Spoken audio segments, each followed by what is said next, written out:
Blue Lock is reality. Okay. Before you go bashing me about who goes around kicking people in their face in a football game, let me introduce you to the sponsor of this video, Slick Sayan. Yes, my gaming channel. If you want to watch some slick gameplay along with some fun, go sub and tune in to one of these streams. I love to discuss anime on stream along with showing some flashy gameplay. Okay, now you can bash me. But seriously, we are only 2 episodes in the anime and it's already shaping up to be one of the best anime of the season. A season which is full of bangers like My Hero Academia, Mob Psycho, Spy Family and Bleach. And yeah, there is that thing.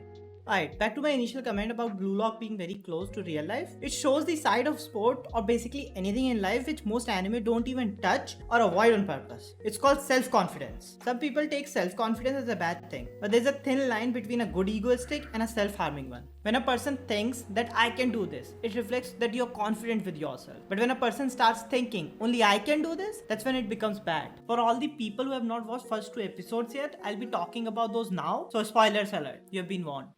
Right off the bat, Blue Lock separates itself from all the other sports anime by introducing Blue Lock, a prison-like facility which is designed to produce one world-class striker. Yes, you heard that right. Only one and only striker, not a midfielder or a goalie. Anime's focus is on one person, not a team, just one individual. And this is why this is very close to reality. Because in real life, you're only in charge of yourself. You need to do whatever you can to ensure you succeed in life. We are introduced to our protagonist Yoichi Isagi in a game against Yusuke Kira. Isagi has a decision to make. Either he goes for the goal himself or pass it over to his teammate and leave the fate of the match in someone else's hand. This moment for me describes what kind of a person Isagi is currently. Let's take Hinata from Haikyuu. Despite his height disadvantage and the amount of times he has been shut, he keeps jumping and asking for the ball. Not because he is egoistic, but because he believes in himself. Isagi in that moment did not. Instead, he left it to someone else, who obviously misses and they lose the match. This to me says that Isagi as a competitor has a lot to learn. Because when you're competing against not just your opponents, but also your teammates. Everyone out there is ready to grab the opportunity may it present itself. I'm expecting that over the course of the anime, we get to witness how Isagi goes from this to the world-class striker he meant to be. And I'm here to learn along with him. Now I'll be lying if I say Blue Lock doesn't do over-the-top things. First assignment that has given to Team Z, the team we are following, is a game of tag. A player is given the ball and he has to tag someone in order to survive. And whoever is the last person to be tagged at the end of the time will not only be kicked out of the program but also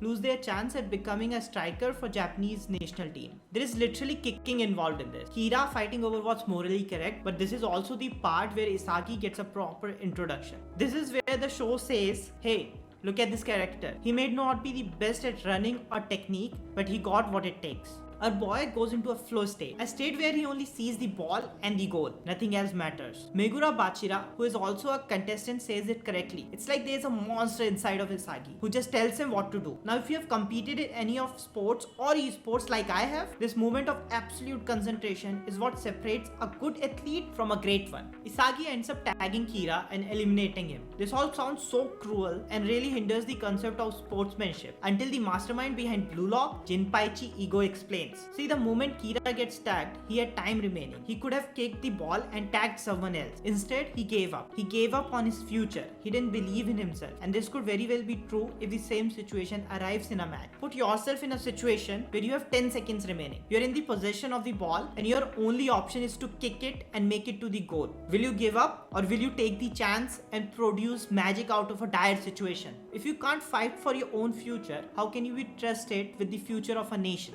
The anime keeps on referring to all the football legends like Ronaldo, Messi and Neymar. What all do they have in common? They can produce magic. They have the ability to turn tides of a match by themselves. How did they get there? By playing friends or fighting their way through it all? For me, the goal of this anime is to show the reality of how the legends are made. Yes, I agree. They do have some over-the-top moments and characters, but hey, they make it more fun to watch. So this is why I think Blue Lock is reality. If you haven't already, go watch it. Maybe you'll learn a thing or two. That's it for this one. I'll be releasing more videos like this in future. So please show your support by liking the video and do leave a comment if you have any thoughts about it.